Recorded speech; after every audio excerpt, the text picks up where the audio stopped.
ஒரு வாட்டி சொன்னா புரியும் சார், சில பேருக்கு 10 வாட்டி சொன்னாலும் புரியாது சார்.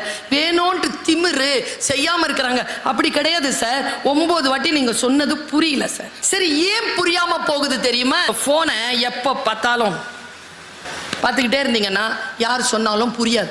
புத்தகத்தை படிச்சீங்கன்னு வச்சுக்கோங்களேன், எவன் சொன்னாலும் புரியும். இந்த பொருளை புரிந்து கொண்டு அந்த அடுத்த கட்டத்திற்கு போய்கிட்டே இருக்கிறீங்கல்ல, அந்த பயிற்சி இருக்குல்ல, அதுக்கு பெயர்தான் கல்வி, அதற்கு பெயர்தான் அறிவை கூர்த்திட்டுதல். அதனால் சொல்லுகிறேன், இந்த அறிவை கூர்த்திட்டி தந்த புத்தகங்களே உங்களுக்கு நன்றி.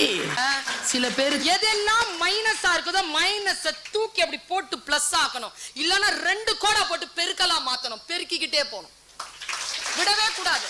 பார்வோன் ஸ்வாலோ பறவை கலிபோர்னியால இருந்து அர்ஜென்டினாக்கு வருது. 16,600 கிலோமீட்டர் பறக்குது. குஞ்சு பொறிச்சு பறவையான உடனே எல்லாரையும் சேர்ந்து மறுபடியும் அர்ஜென்டினாவுக்கு பறக்குதுங்க. எப்படி பறக்கும்? என்ன வழி பார்த்தா கடல் வழி. அது எங்க ஓய்வு எடுக்கும்? கடல்ல. அது என்ன சாப்பிடும்? பிளைட்ல போகல, பறந்து போகுது. 8,300 கிலோமீட்டர் நான் ஸ்டாப் போகுது. எங்க ஸ்டாப் பண்ணோம் அப்படின்னு பார்த்தா, அது என்ன பண்ணும்னா, பறக்கும் போதே என்ன பண்ணுமா, ஒரு சின்ன குச்சி இருக்குல்ல, அதை எடுத்து வாயில பிடிச்சுக்குமா.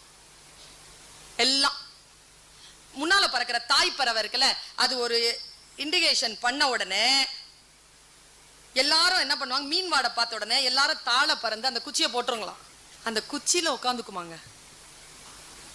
உட்காந்துக்கிட்டு ஓய்வு எடுத்துட்டு பற மீனை சாப்பிட்டுட்டு மறுபடியும் பறந்து குச்சி எடுத்துட்டு பறந்துருமா. ஒரு இத்தினூண்டு பறவை ஒரு இத்தினூண்டு குச்சியை நம்பிட்டு 8,300 கிலோமீட்டர் அசால்ட்டா போயிட்டு வருதுன்னா, நாம் ஒரு சிறிய திறமையையும் தன்னம்பிக்கையும் வைத்துக் கொண்டு இந்த வாழ்க்கை கடந்து விடலாகாதா? ஜெயிக்கணுங்க.